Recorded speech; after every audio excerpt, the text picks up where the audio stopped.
বিসমিল্লাহির রহমানির রহিম। আসসালামু আলাইকুম। আজকে একটা খুবই মজাদার একটু ভিন্ন ধরনের একটা কেকের রেসিপি দেখাবো।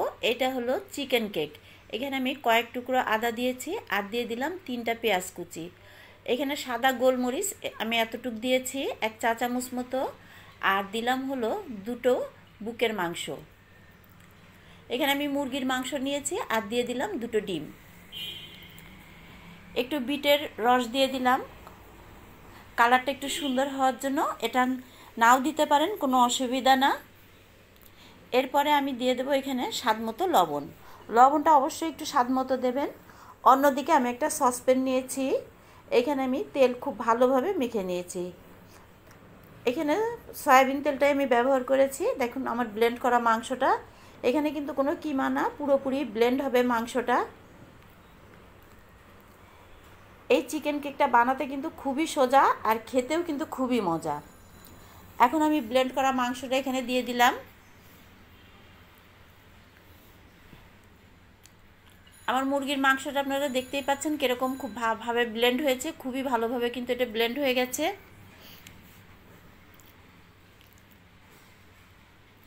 এটা কিন্তু খুবই একটা হেলদি খাবার।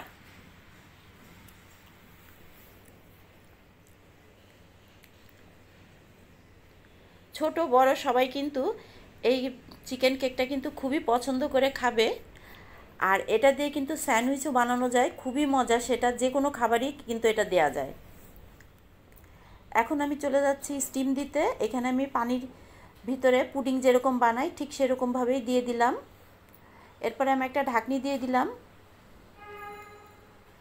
একদম পুডিংয়ের মতোই এটা স্টিম হবে, আর পুডিংয়ের থেকেও কম সময় লাগে। 20 থেকে 30 মিনিটের ভিতরেই কিন্তু একদম হয়ে যাবে এটা। আমি চলে আসলাম 20 মিনিট পর।